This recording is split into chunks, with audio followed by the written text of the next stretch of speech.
स्मारक की शुरुआत हो रही है। 60 साल बीत गए, 60 साल बीत गए।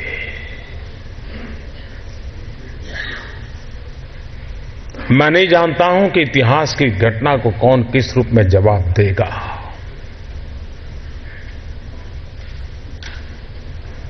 लेकिन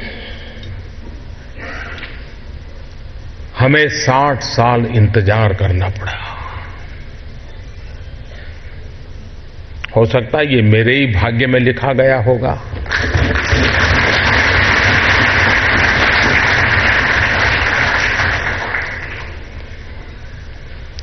शायद बाबा साहब के मुझ पर आशीर्वाद रहे होंगे कि यह सौभाग्य मुझे मिला।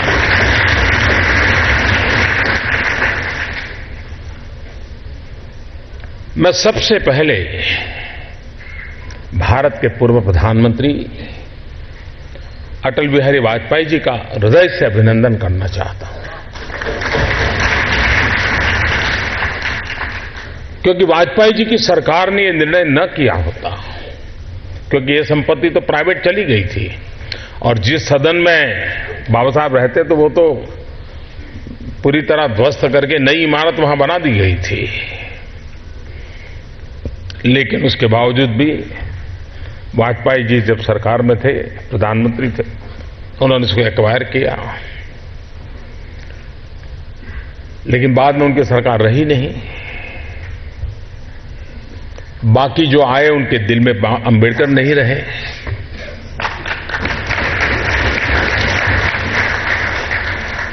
और उसके कारण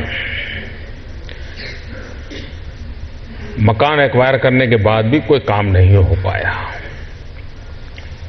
हमारा संकल्प है कि 2018 तक इस काम को पूर्ण कर दिया जाए।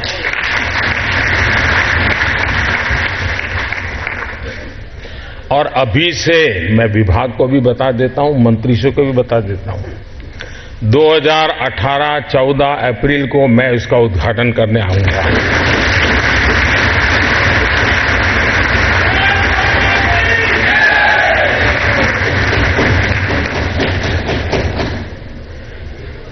डेट तय करके ही काम करना है, तभी होगा और होगा, भव्य होगा, ये मेरा पूरा विश्वास है। इसकी जो डिजाइन आपने देखी है, इससे आप भी विश्वास करेंगे। दिल्ली के अंदर जो आइकॉनिक बिल्डिंग है, उसमें अब स्थान का नाम हो जाएगा।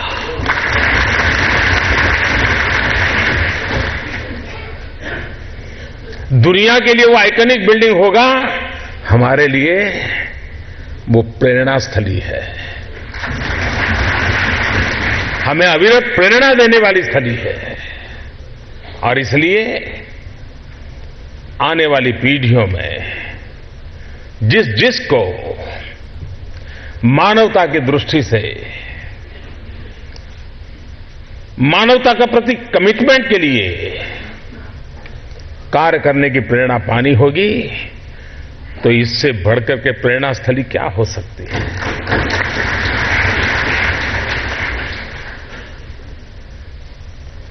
कभी कभार मेरी एक शिकायत रहती है, और ये शिकायत मैं कई बार बोल चुका हूं, लेकिन हर बार मुझे दोहराने का मन करता है।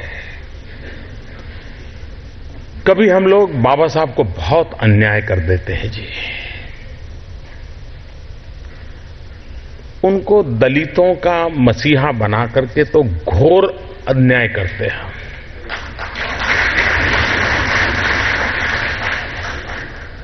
बाबा साहब को ऐसे सीमित न करें। वे अमानवीय हर घटना के खिलाफ आवाज उठाने वाले महापुरुष थे। हर पीड़ित, शोषित, कुचले, दबे, उनकी वो एक प्रखर आवाज थे। उनको भारत की सीमाओं में बांधना ठीक नहीं है, उनको विश्व मानव के रूप में हमने देखना चाहिए।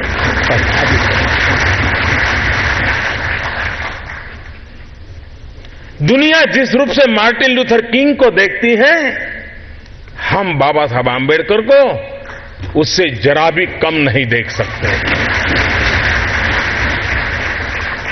अगर विश्व के दबे कुचले लोगों की आवाज मार्टिन लूथर किंग बन सकते हैं, तो आज विश्व के दबे कुचले लोगों की आवाज बाबा साहब आंबेडकर बन सकते हैं।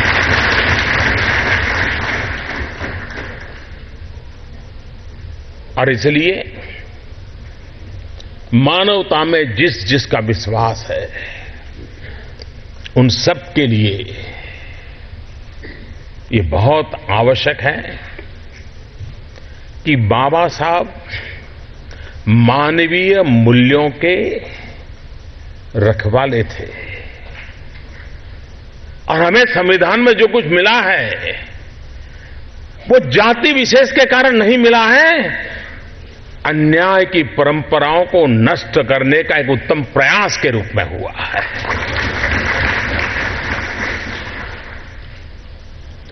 कभी इतिहास के झरोखे से मैं देखूं तो मैं दो महापुरुषों को एक विशेष रूप से देखना चाहूंगा। एक सरदार वल्लभ भाई पटेल और दूसरे बाबा साहब आंबेडकर। देश जब आजाद हुआ तब अनेक राजे रजवाड़ों में यह देश बिखरा पड़ा था। राजनैतिक दृष्टि से बिखराव था, व्यवस्थाओं में बिखराव था, शासन तंत्र बिखरे हुए थे।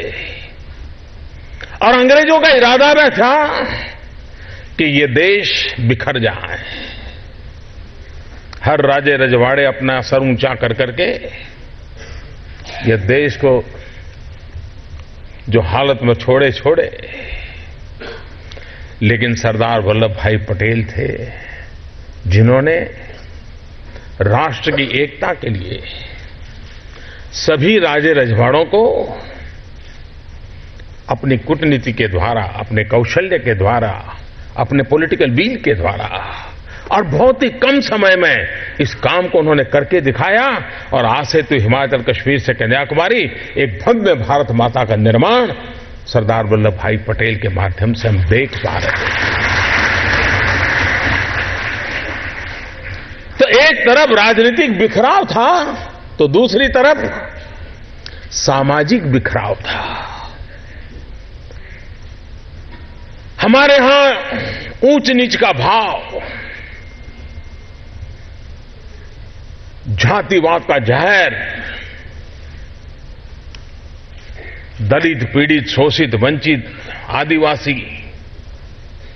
इन सब के प्रति उपेक्षा का भाव और सदियों से ये बीमारी हमारे बीच घर कर गई थी। कई महापुरुष आए, उन्होंने सुधार के लिए प्रयास किया। महात्मा गांधी ने किया, कई, यानी कोई शताब्दी ऐसी नहीं होगी कि हिंदू समाज की इस बुराइयों को नष्ट करने के लिए प्रयास न हुआ हो। लेकिन बाबा साहब आंबेडकर ने राजनीतिक संवैधानिक व्यवस्था के माध्यम से सामाजिक एकीकरण का बीड़ा उठाया। जो काम राजनीतिक एकीकरण का सरदार पटेल ने किया था, वो काम सामाजिक एकीकरण का बाबा साहब आंबेडकर जी के द्वारा किया। और इसलिए ये जो सपना बाबा साहब ने देखा हुआ है, उस सपने की पूर्ति का प्रयास, उसमें कहीं कोताही नहीं बरतनी चाहिए, उसमें कोई ढीलापन नहीं आना चाहिए। कभी कभार बाबा साहब के विषय में हम जब सोचते हैं, हम में से बहुत कम लोगों को मालूम होगा कि बाबा साहब को मंत्री परिषद से इस्तीफा देने की नौबत क्यों आई।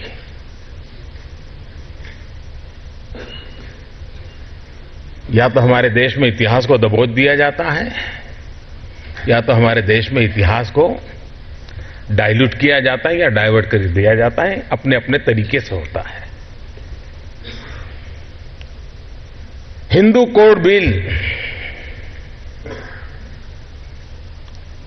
बाबा साहब की अध्यक्षता में इस काम चल रहा था। और उस समय प्रारंभ में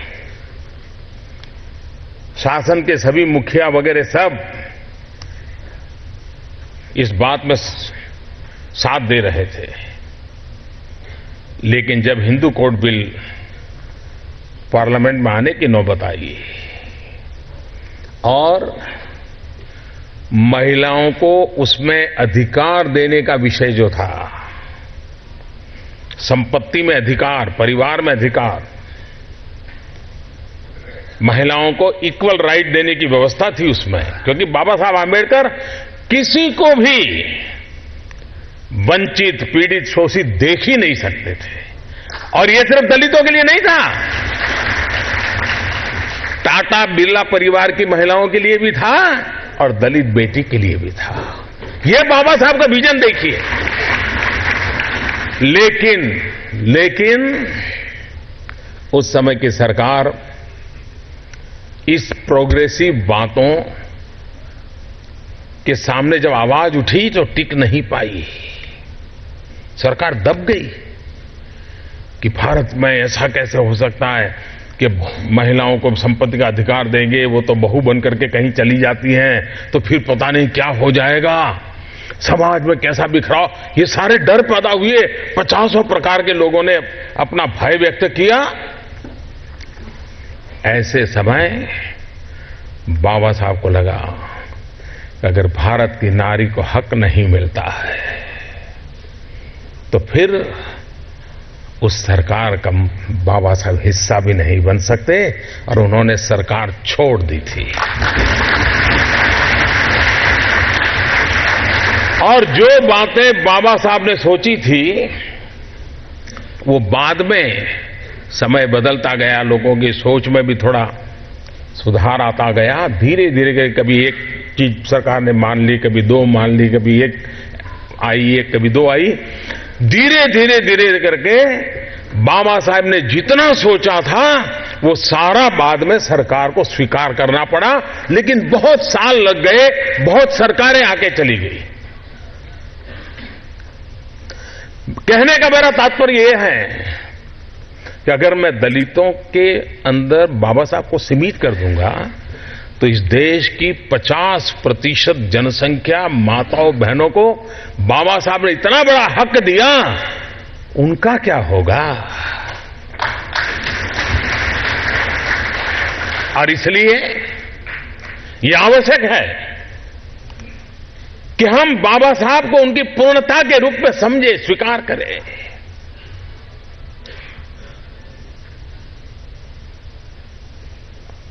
लेबर लॉज हमारे देश में महिलाओं को कोयले की खदान में काम करना बड़ा दुष्कर था, लेकिन कानून रोकता नहीं था। और ये काम इतना कठिन था कि महिलाओं से नहीं करवाया जा सकता। ये बाबा साहब आंबेडकर ने हिम्मत दिखाई और महिलाओं को कोयले की खदानों के कामों से मुक्त कराने एक बहुत बड़ा निर्णय बाबा साहब आंबेडकर ने किया था। हमारे देश में मजदूरी सिर्फ दलित ही मजदूर थे ऐसा नहीं, जो भी मजदूर थे बाबा साहब उन सबके मसीहा थे। और इसलिए 12 घंटा 14 घंटा मजदूर काम करता रहता था, मालिक काम लेता रहता था, और मजदूर को भी नहीं लगता था कि मेरा भी कोई जीवन हो सकता है, मेरे भी कोई मानवीय हक हो सकते, उसको बेचारे को मालूम तक नहीं था। और न ही कोई बाबा साहब आंबेडकर को मेमोरेंडम देने आया था कि हमसे इतने काम लिया जाता है, कुछ हमारा करो। ये बाबा साहब की आत्मा की पुकार थी कि उन्होंने 12 घंटे 14 घंटे काम हो रहा था, 8 घंटे सीमित किया।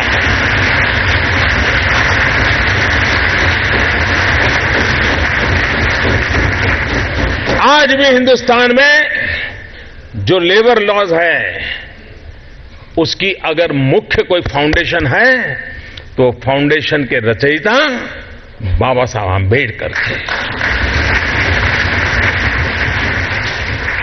आप हिंदुस्तान के 50 प्रमुख नेताओं को ले लीजिए, जिनको देश के निर्णय करने की प्रक्रिया में हिस्सा लेने का अवसर मिला है। वो कौन से निर्णय हैं जिन निर्णयों ने हिंदुस्तान को एक शताब्दी तक प्रभावित किया। पूरी 20वीं शताब्दी में जो विचार, जो निर्णय देश पर प्रभावी रहे, जो आज 21वीं सदी के प्रारंभ में भी उतने ही ताकत से काम कर रहे हैं, अगर आप किस किस के कितने निर्णय इसका अगर खाका बनाओगे तो मैं मानता हूं कि बाबा साहब आंबेडकर नंबर 1 पर रहेंगे कि जिनके द्वारा सोची गई बातें, जिनके द्वारा किए गए निर्णय आज भी रिलेवेंट है। आप देख लीजिए पावर जनरेशन, इलेक्ट्रिसिटी। आज हम देख रहे हैं कि हिंदुस्तान में ऊर्जा की दिशा में जो काम हुआ है, उसका अगर कोई स्ट्रक्चर व्यवस्था बनी तो बाबा साहब के द्वारा बनी थी, और उसी का नतीजा था कि इलेक्ट्रिक बोर्ड वगैरह, इलेक्ट्रिक जनरेशन के लिए अलग व्यवस्थाएं खड़ी हुई, जो आगे चल करके देश में विस्तार होता गया और भारत में ऊर्जा की दिशा में सेल्फ सफिशिएंट बनने के लिए, भारत में घर घर ऊर्जा पहुंचाने की दिशा में उस सोच का परिणाम था कि उन्होंने एक स्ट्रक्चर व्यवस्था देश को दी। आपने देखा होगा अभी अभी पार्लियामेंट में एक बिल हम लोग लाए,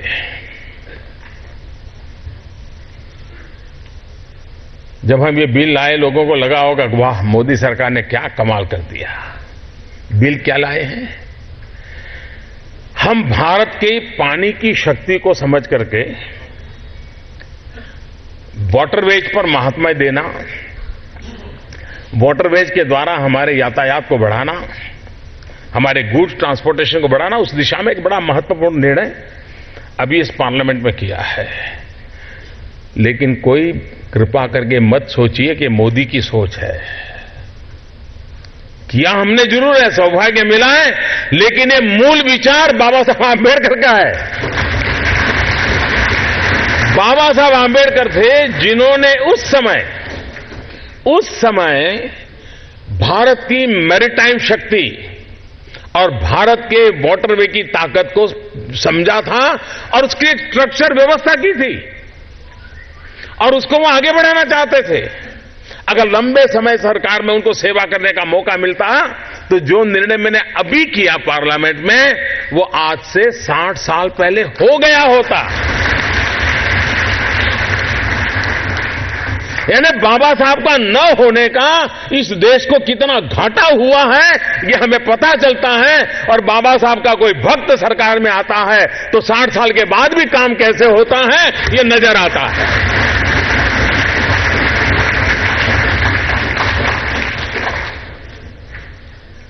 बाबा साहब हमें क्या संदेश देके गए?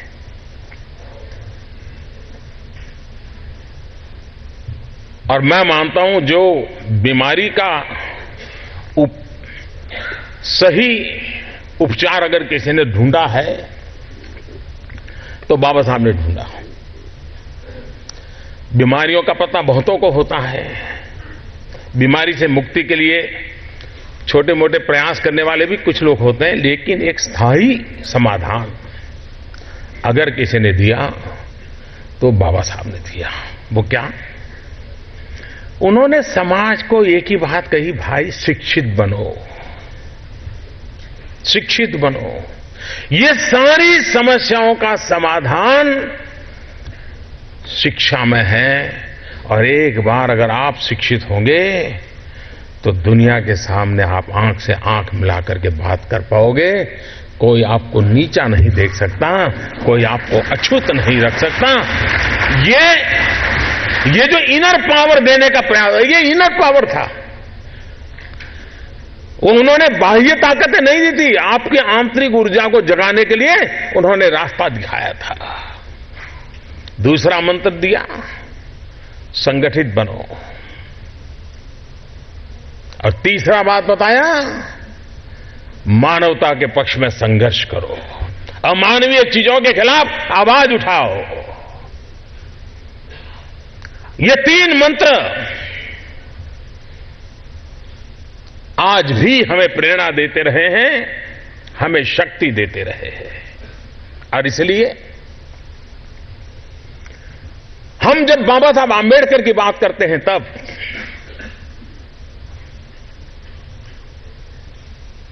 हमारा दायित्व भी तो बनता है,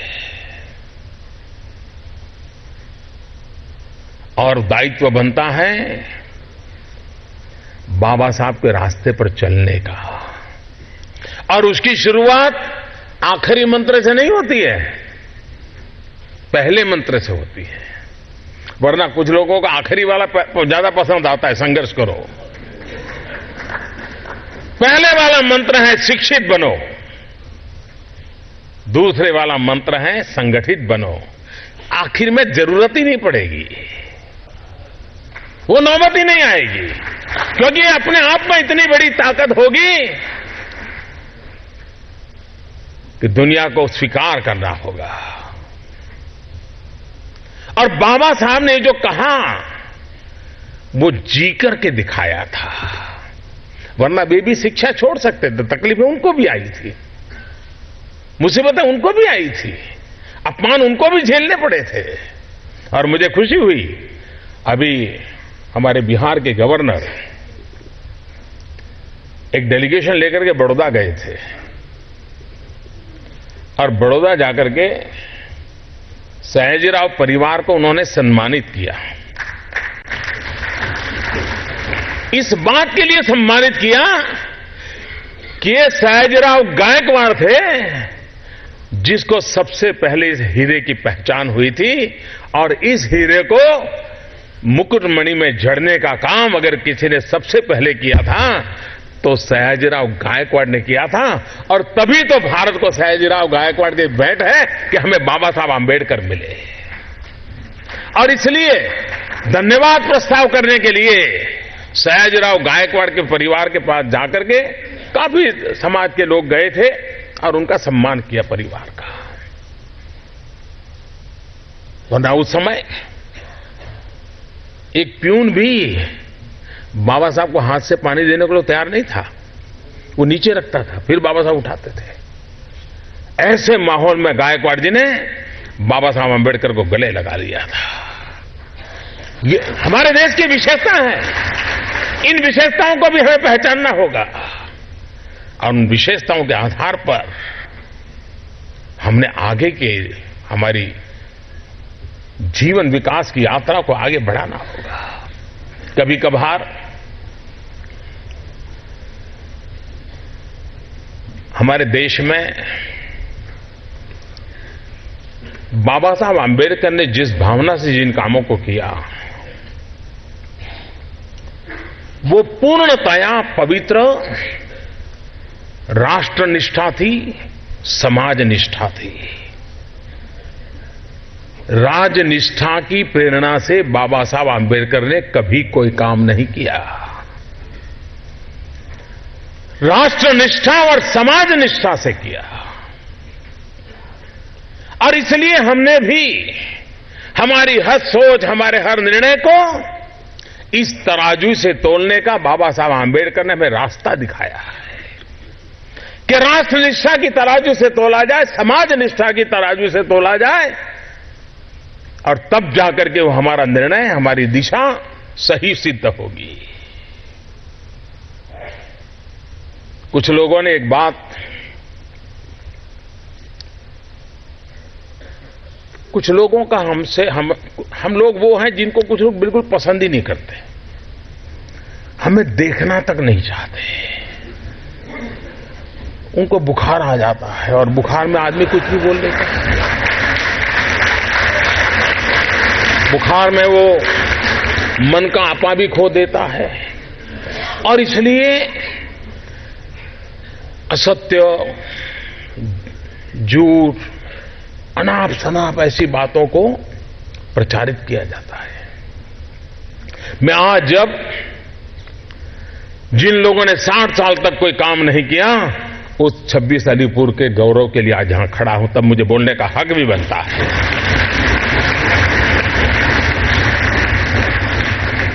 मुझे बराबर याद है जब वाजपेयी जी की सरकार बनी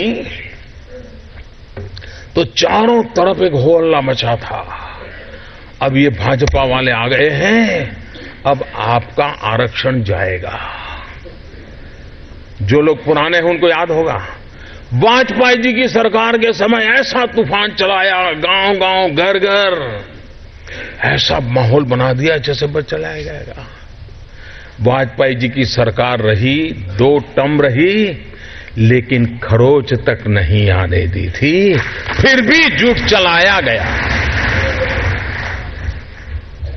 मध्य प्रदेश में सालों से भारतीय जनता पार्टी राज कर रही है, गुजरात में, महाराष्ट्र में, पंजाब में, हरियाणा में, उत्तर प्रदेश में, अनेक राज्यों में हम जिस विचार को लेकर के निकले हैं, उस विचार वालों को सरकार चलाने का अवसर मिला, 2/3 बहुमत से अवसर मिला, लेकिन कभी भी दलित, पीड़ित, शोषित, ट्राइबल उनके आरक्षण को खरोच तक नहीं आने दी है। फिर भी झूठ चलाया जा रहा है। क्यों? बाबा साहब आंबेडकर ने जो राष्ट्र निष्ठा और समाज निष्ठा के आधार पर देश को चलाने की प्रेरणा दी थी, उससे हट करके सिर्फ राजनीति करने वाले लोग हैं, वो इससे बाहर नहीं निकल पाते हैं। इसलिए ये बातों को झूठे रूप में समाज को भ्रमित करने के लिए चला रहे हैं। और इसलिए मैं जब हिंदू मेल के कार्यक्रम के लिए गया था, चैत्य भूमि के पुनर्निर्माण के शिलान्यास के लिए गया था, उस समय मैंने कहा था, खुद बाबा साहब आंबेडकर भी आकर के आपका ये हक नहीं छीन सकते। बाबा साहब के सामने हम तो क्या चीजें, कुछ नहीं है जी। उस महापुरुष के सामने हम कुछ नहीं है। और इसलिए ये जो भ्रम फैलाए जा रहे हैं, उनकी राजनीति चलती होगी, लेकिन समाज में इसके कारण दरारें पैदा होती है, तनाव पैदा होते हैं, और समाज को दुर्बल बना करके हम राष्ट्र को कभी सबल नहीं बना सकते हैं। इस बात को हम लोगों ने जिम्मेवारी के साथ समझना होगा। बाबा साहब आंबेडकर का आर्थिक चिंतन, और वैसे तो अर्थवेत्ता थे, उनकी पूरी पढ़ाई आर्थिक विषयों पर हुई, और उनकी पीएचडी भी। जो लोग आज भारत की महान परंपराओं को गाली देने में गौरव अनुभव करते हैं, उनको शायद पता नहीं है कि बाबा साहब आंबेडकर की थीसिस भी भारत की उत्तम वैभवशाली व्यापार विश्व को लेकर के उन्होंने पीएचडी किया था, जो भारत के पुरातन हमारे गौरव को अभिव्यक्त करता था। लेकिन बाबा साहब को समझना नहीं, बाबा साहब की विशेषता को मानना नहीं, और इसको समझने के लिए सिर्फ किताबें काम नहीं आती हैं। बाबा साहब को समझने के लिए समाज के प्रति संवेदना चाहिए और उस महापुरुष के प्रति भक्ति चाहिए, तब जाकर के संभव बनता है, तब जाकर के संभव बनता है। और इसलिए बाबा साहब आंबेडकर ने अपने आर्थिक चिंतन में एक बात साफ कही थी। वे इस बात को लगातार कहते थे कि भारत का औद्योगिकरण बहुत अनिवार्य है। इंडस्ट्रियलाइजेशन, उस समय से वो सोचते थे, एक तरफ लेबर रिफॉर्म करते थे, लेबर के हक के लिए लड़ाई लड़ते थे, लेकिन राष्ट्र के लिए औद्योगिकरण की वकालत करते थे। देखिए कितना बढ़िया कॉम्बिनेशन है। लेकिन आज क्या हाल है? जो लेबर की सोचता है वो उद्योग की सोचने को तैयार नहीं, जो उद्योग की सोचता है वो लेबर की सोचने को तैयार नहीं है। बाबा साहब आंबेडकर थे जो दोनों की सोचते थे, क्योंकि राष्ट्र निष्ठा की तराजू से तोलते थे, और इसलिए वो दोनों की सोचते थे। और उसी का परिणाम ये है कि बाबा साहब औद्योगिकरण के पुरस्कार थे, और उनका बड़ा महत्वपूर्ण तर्क था। वो साफ कहते थे कि मेरे देश के जो दलित, पीड़ित, शोषित हैं, उनके पास जमीन नहीं है, और हम नहीं चाहते कि वो खेत मजदूर की तरह अपनी जिंदगी पूरी करें। हम चाहते हैं कि वो उस मुसीबतों से बाहर निकले। औद्योगिकरण की जरूरत इसलिए है कि मेरे दलित, पीड़ित, शोषित, वंचित लोगों को रोजगार के नए अवसर उपलब्ध हो जाए, उसलिए औद्योगिकरण चाहिए। दलित, पीड़ित, शोषितों के पास जमीन नहीं है, खेती उसके नसीब में नहीं है। खेत मजदूर के अपने जिंदगी क्या यही गुजारा करेगा क्या? और इसके लिए बाबा साहब आंबेडकर ने इन बातों को बल दिया, औद्योगिकरण को बल दिया। इसी विज्ञान भवन में मेरे लिए एक बहुत बड़ा गौरव का दिन था जब मैं दलित चैम्बर के लोगों से यहां मिला था। मिलिंद यहां बैठा है और देश भर से दलित एंटरप्रेन्योर आए थे। और मैं तो हैरान, आनंद मुझे तब हुआ कि दलितों में विमेन एंटरप्रेन्योर भी बहुत बड़ी तादाद में आए थे। और उनका संकल्प क्या था? मैं मानता हूं बाबा साहब आंबेडकर को उत्तम से उत्तम श्रद्धांजलि देने का प्रयास अगर कोई करता है तो दलित चैम्बर के मित्र कर रहे हैं। उन्होंने कहा, हम नहीं चाहते हैं कि दलित रोजगार पाने के लिए तड़पता रहे, वो रोजगार के लिए आचक बने। हम वो स्थिति पैदा करने चाहते हैं कि दलित रोजगार देने वाला बने।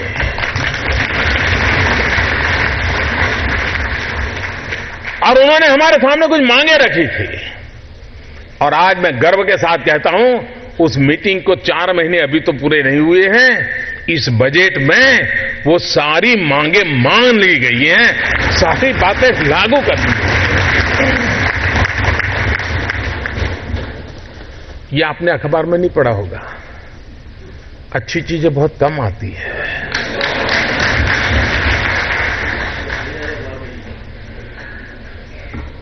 दलित एंटरप्रेन्योरशिप, उसके लिए अनेक प्रोत्साहक, वेंचर कैपिटल फंड समेत की कई बातें इस फील्ड के लोगों ने, जिन्होंने तय किया, जिनका माजा है कुछ करना है हमारे दलित युवाओं के लिए, वो बात इतनी ताकतवर थी कि सरकार को मांगे बिना, माने बिना कोई चारा नहीं था जी। कोई आंदोलन नहीं किया था, कोई संघर्ष नहीं था, लेकिन बात में दम था। और ये सरकार इतनी संवेदनशील है कि जिस बात से देश आगे बढ़ता है वो उसकी प्राथमिकता होती है और हम भी उस पथ करते हैं।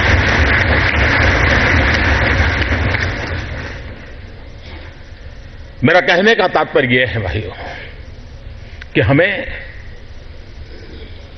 समाज की एकता को बल देना है और बाबा साहब से ये तो सीखना पड़ेगा।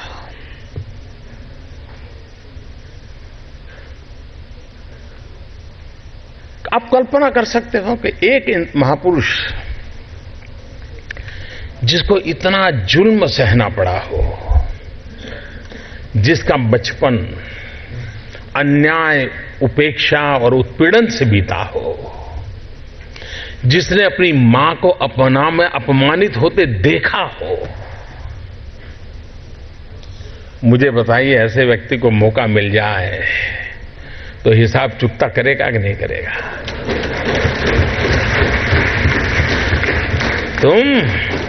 तुम मुझे पानी नहीं भरने देते थे, तुम मुझे मंदिर नहीं जाने देते थे, तुम मेरे बच्चों को स्कूल में एडमिशन देने से मना करते थे।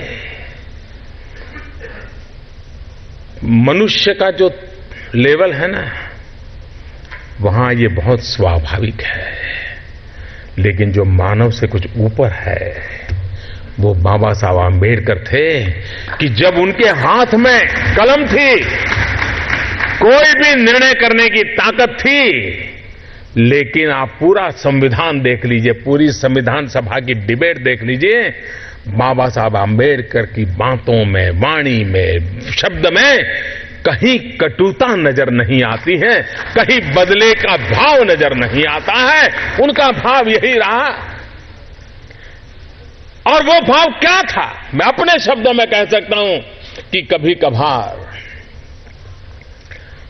खाना खाते समय दांतों के बीच हमारी जीभ कट जाती है, लेकिन हम दांत तोड़ नहीं देते हैं। क्यों? क्योंकि हमें पता है दांत भी मेरे हैं, जीभ भी मेरी है। बाबा साहब आम्बेडकर के लिए सवर्ण भी उनके थे और हमारे दलित, पीड़ित, शोषित भी दोनों ही उनके लिए बराबर थे। और इसलिए बदले का नामो निशान नहीं था, कटुता का नामो निशान नहीं था।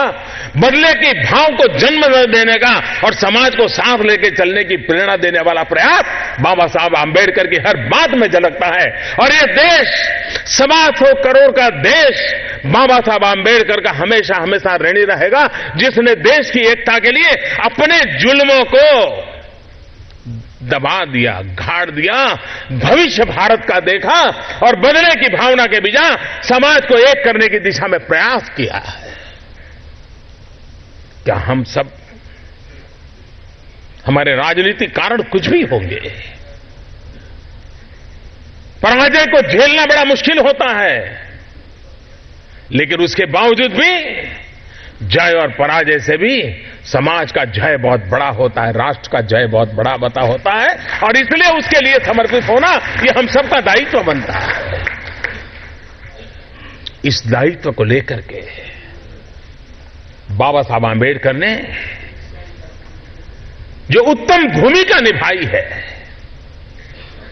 राजनीतिक कारणों से इस महापुरुष के योगदान को अगर सही रूप में उनके जीवन काल से लेकर के अब तक अगर हमने प्रस्तुत किया होता तो आज भी समाज में कहीं कहीं तनाव नजर आता है, कभी कभी टकराव नजर आता है, कभी कभी खरोच हो जाती है। मैं दावे से कहता हूं, अगर बाबा साहब आम्बेडकर को हमने भुला न दिया होता तो ये हाल न हुआ होता। दोस्तों, अगर बाबा साहब आम्बेडकर को फिर से एक बार हम उसी भाव के साथ, श्रद्धा के साथ जन सामान्य तक पहुंचाने का प्रयास करेंगे तो ये जो कमियां है वो कमियां भी दूर हो जाएगी। वो ताकत उस नाम में है, उस काम में है, उस समर्पण में है, उस त्याग में है, उस तपस्या में है, उस महान चीजें जो हमें देकर के गए उसके अंदर पड़ा हुआ है और उसकी पूर्ति के लिए हम लोगों का प्रयास होना बहुत आवश्यक है। और इसलिए बाबा साहब मानवता के पक्षकार थे, अमानवीयता की हर चीज को वो नकारते थे, उसका परिमार्जन का प्रयास करते थे और हर चीज संवैधानिक तरीके से करते थे, लोकतांत्रिक मर्यादाओं के साथ करते थे। बाबा साहब के साथ क्या क्या अन्याय किया, किस किस ने अन्याय किया, ये हम सब भली भांति जानते हैं। हमारा संकल्प यही रहे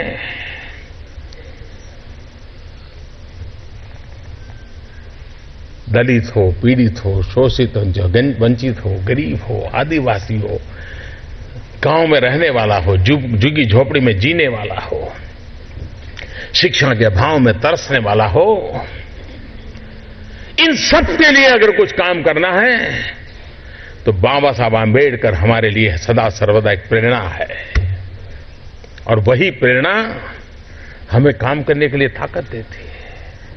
आप देखिए, अभी मैं एक दिन बैठा था, मैं हमारे सरकार के लोगों से हिसाब मांग रहा था। मैंने कहा, भाई कितने गांव है जहां अब बिजली का खंभा भी नहीं पहुंचा है। आजादी के इतने साल के बावजूद भी हिंदुस्तान में 18,000 गांव ऐसे पाए कि जहां बिजली का खंभा नहीं पहुंचा है। जिस बाबा साहब आम्बेडकर ने पावर जनरेशन के लिए एक पूरा स्ट्रक्चर बना के गए, 60 साल के बाद भी 18,000 गांव में बिजली पहुंचेगी नहीं, तो बाबा साहब आम्बेडकर को क्या श्रद्धांजलि हम देंगे जी।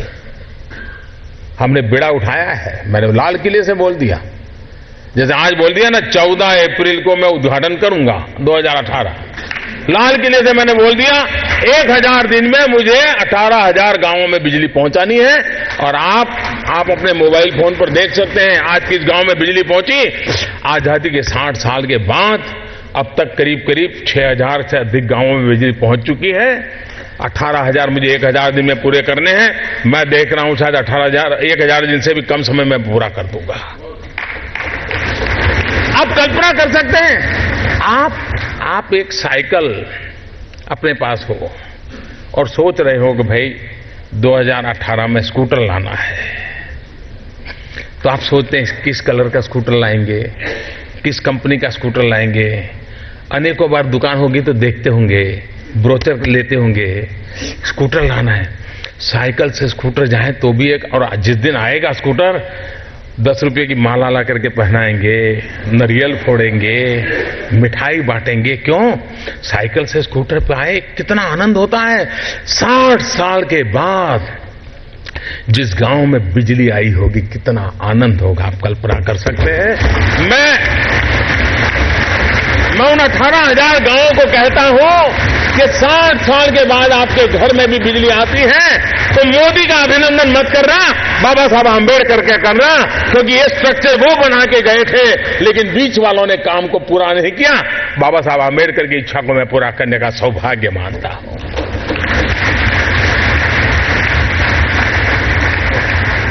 अभी 14 अप्रैल को मैं मऊ तो जा रहा हूं। ये पंचतीर्थ का निर्माण भी हमारे सौभाग्य का कारण बना। जहां जहां भाजपा की सरकारें हैं उन्हीं के समय हुआ है सब, फिर भी बदनामी हमको दी जा रही है। क्या कारण था कि इंदु मिल पर चैत्य भूमि का निर्णय पहले की सरकारों ने नहीं किया?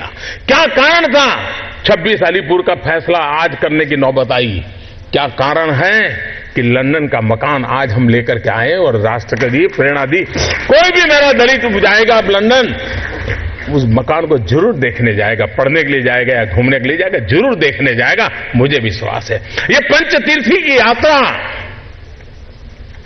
एक प्रेरक यात्रा बनी है कि समाज जीवन में कैसा परिवर्तन आता, और हर काम दिल्ली के अंदर 2 स्मारक 26 अलीपुर और हमारा जो मैंने पूछा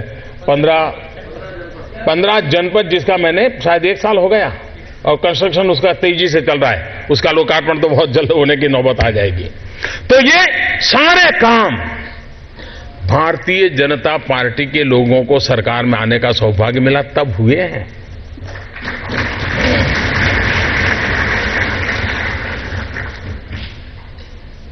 और इसलिए क्योंकि हमारी ये श्रद्धा है। अभी 14 अप्रैल को मैं मऊ तो जा रहा हूं, लेकिन उस दिन हम एक बड़ा कार्यक्रम कर रहे हैं मुंबई में। कौन सा कार्यक्रम? बाबा साहब आंबेडकर ने जो सपना देखा था भारत की जल शक्ति का, मैरीटाइम का, वाटरवे का, हम एक ग्लोबल कॉन्फ्रेंस 14 अप्रैल को पानी के संदर्भ में मुंबई में करने जा रहे हैं, वो भी बाबा साहब आंबेडकर की जन्म जयंती पर तय किया।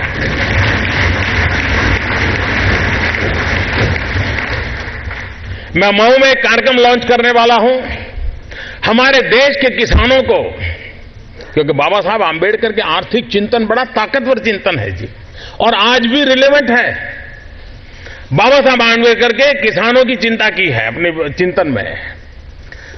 किसान जो पैदावार करता है उसके मार्केट को लेकर के बहुत बड़ी कठिनाइयां है, और बेचारा घर से निकलता है, मंडी में जाता है, तब तक मंडी में कोई लेने वाला नहीं होता है, आखिरकार अपनी सब्जी वहीं पशुओं को खाने के लिए छोड़ करके घर वापस चला जाता है। ये हमने देखा है।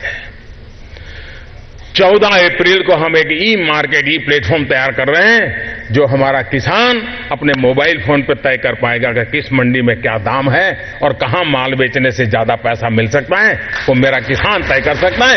ये भी 14 अप्रैल बाबा साहब आंबेडकर की जन्म जयंती के दिन हम लोग उसका प्रारंभ करने वाले हैं।